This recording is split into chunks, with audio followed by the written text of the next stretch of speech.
The Eagles fanbase is buzzing with anticipation and questions as the team continues its search for a new offensive coordinator, and rightfully so. With the season nearly wrapped up and the February calendar looming, the uncertainty around the coaching staff has left a lot of fans in limbo, unsure of the direction the team will take offensively.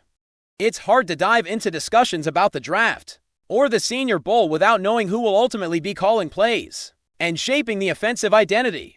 And that's precisely where the current dilemma lies. The Eagles' decision-making process for the next offensive coordinator has been a slow burn, and every potential candidate brings both hope and hesitation.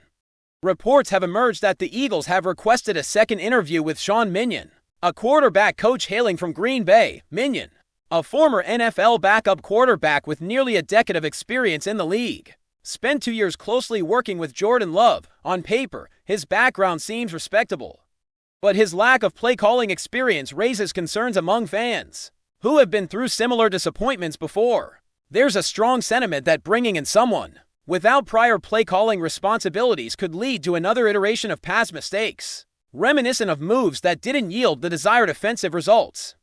While he might be considered a safe pick in terms of knowledge and experience with quarterbacks, the overarching fear is that safe does not always equate to effective or transformative. Especially when the team is looking to evolve. The chatter surrounding Mannion has sparked comparisons to previous coordinator missteps, with fans drawing parallels to past hires who never fully established an effective offensive rhythm. There's a palpable frustration with seeing repeated patterns where individuals with potential are brought in but ultimately don't have the experience to manage an offense at the NFL level. The concern is not about competence in general coaching duties, but specifically about taking the reins of an offense, calling plays, and adapting in real time during games. It's one thing to understand quarterbacks, but orchestrating a cohesive, high-functioning unit week after week is another challenge entirely for many supporters. The fear of seeing history repeat itself is enough to question whether this path is the right one for the team. Amid the debate, another name has started to gain traction: Matt Nagy. Known for his previous tenure in Philadelphia under Andy Reid in the early 2000s, Nagy carries experience and a familiarity with the organization's culture. His time as a head coach with the Bears, where the team ranked in the top 10 offensively during one season, demonstrates his ability to implement a productive system. While the following season did not sustain that high level of performance, it is important to contextualize that Nagy was working with a young Justin Fields and faced typical growing pains inherent in NFL offenses. The idea of bringing in someone who understands both the city and the franchise culture has a natural appeal.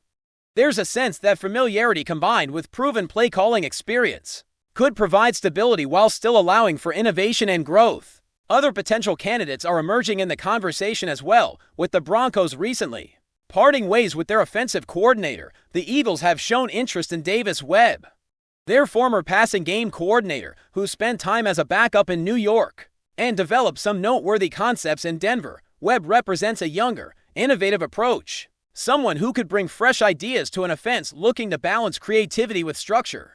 His role in crafting passing schemes has caught attention, and while nothing has been finalized, there is speculation that he could become a key player in the Eagles' future plans. The flexibility of considering both experienced veterans like Nagy and emerging minds like Webb illustrates the franchise's desire to weigh experience against potential, a delicate balance that could define the team's offensive trajectory for years to come. In parallel with the coordinator search, there have been notable developments on the player front.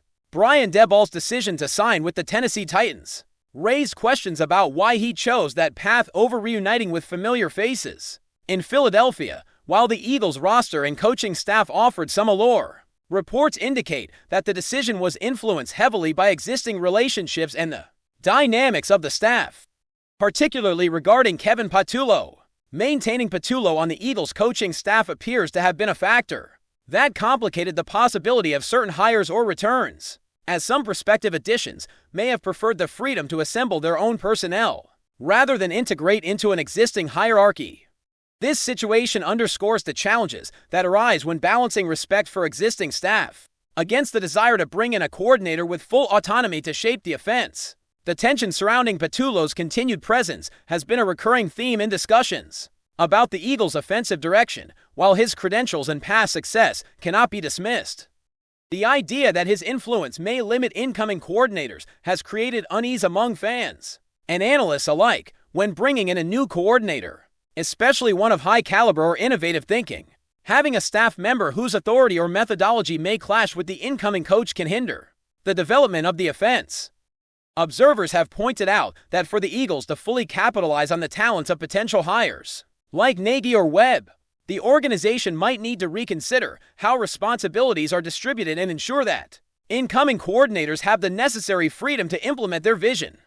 The ongoing deliberation over the next offensive coordinator also reveals the high stakes involved in maintaining the team's competitive edge. The Eagles are coming off a Super Bowl winning season, and while that success provides a strong foundation, it also raises expectations. Fans are keenly aware that sustaining championship-level performance requires not only talented players, but also strategic and adaptive coaching.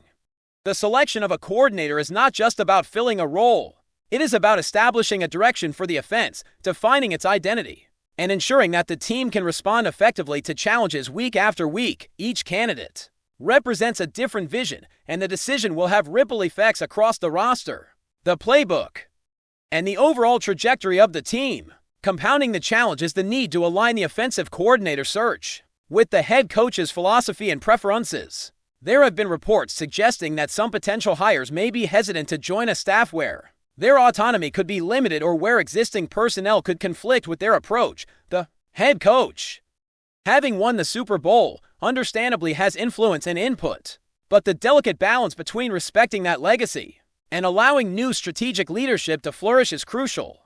The organization must navigate these interpersonal and strategic dynamics carefully to ensure the final hire strengthens rather than complicates the offensive framework. As the Eagles continue this search, fans are left in a state of anticipation, speculation, and debate.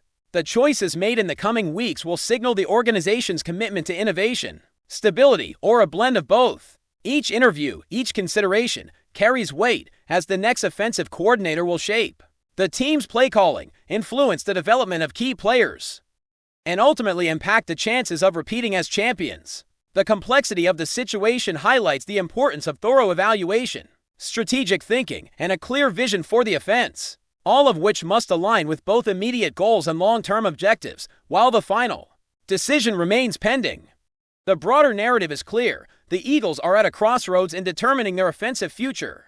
The interplay between potential hires like Nagy, Webb, and even Minion, the presence of existing staff members like Patullo, and the overarching leadership of the head coach creates a web of considerations that must be navigated with precision. For fans, analysts, and the team alike, the next move will signal not just the filling of a role, but the defining of an offensive identity that will guide the Eagles into the next era of competition, performance, and opportunity. The Eagles' offensive coordinator search has implications that go far beyond simply choosing a name. It directly impacts the draft strategy, the development of young players, and the overall trajectory of the team's offensive philosophy. Until the organization settles on a coordinator, there is a layer of uncertainty that affects scouting, player evaluations, and even the type of offensive schemes that will be prioritized moving forward. For instance, the roles of key positions, such as wide receivers, tight ends, and offensive linemen can shift dramatically depending on who takes over the play-calling duties.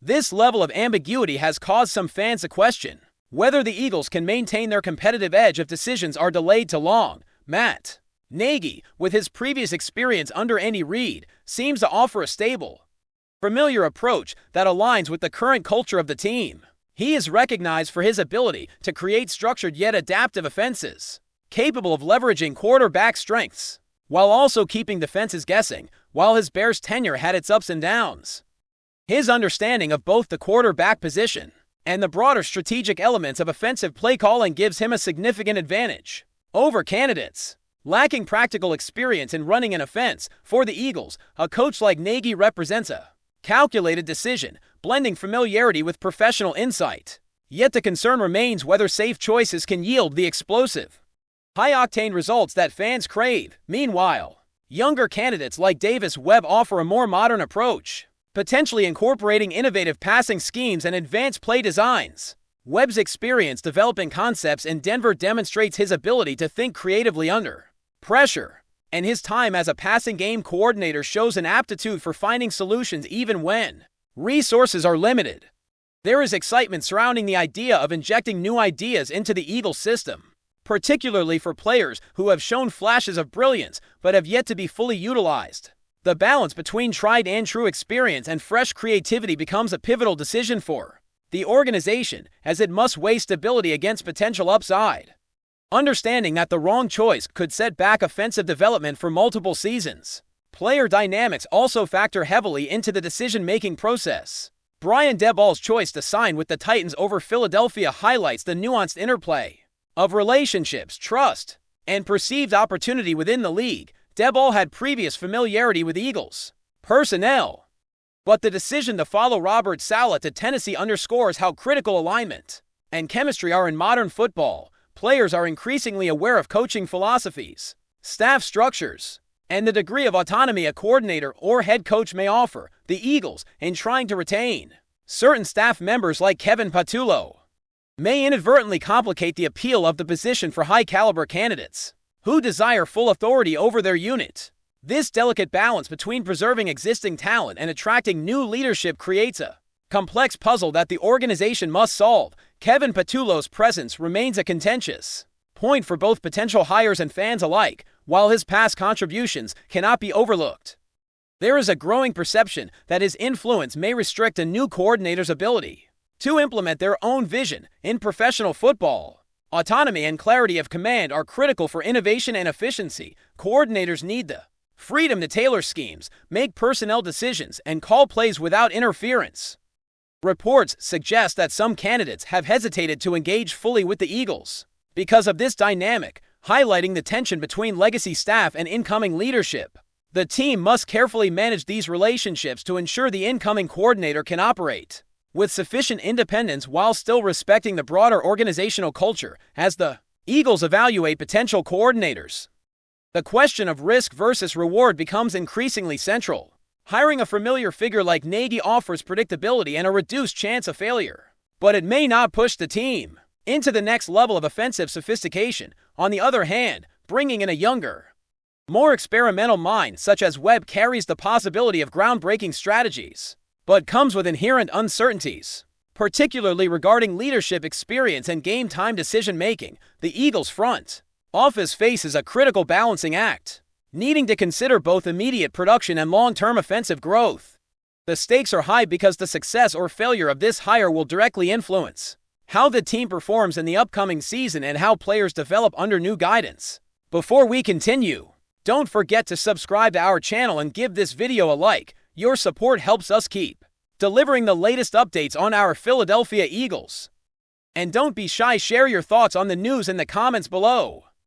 Whispers began circulating across the league after veteran broadcaster Joe Buck was perceived to have crossed an invisible line with comments aimed at the Philadelphia Eagles. What started as an offhand critique, or so some believe, has grown into a full-blown rumor mill questioning whether the words were merely sharp analysis or something closer to open disdain around team circles. The feeling is that Buck's tone carried an edge that went beyond routine commentary, touching a nerve in a city known for its sensitivity to national narratives. According to people familiar with the situation, the remarks were interpreted by some inside the Eagles' orbit as dismissive of the team's identity and culture. The speculation is not about what was said verbatim, but about how it was said, with an emphasis that suggested impatience or skepticism toward the franchise's direction.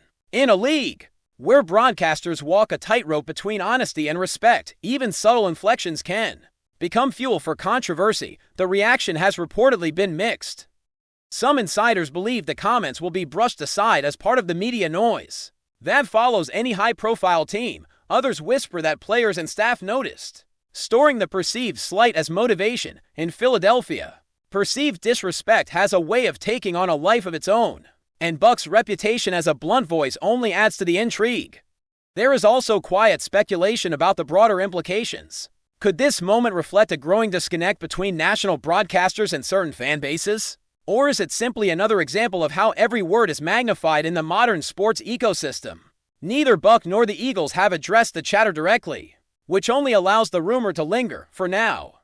The story lives in the gray area between criticism and controversy. Whether Joe Buck intended to take a shot at the Eagles or was simply doing his job remains unclear. What is certain is that, in Philadelphia, people are listening closely, reading between the lines, and wondering if this was just talk or the spark of a larger narrative yet to unfold. That's it for this update. If you enjoyed the video and want to stay updated with exclusive news about our Philadelphia Eagles, be sure to subscribe to our channel and hit that like button. We can't wait to hear your thoughts in the comments. See you in the next video.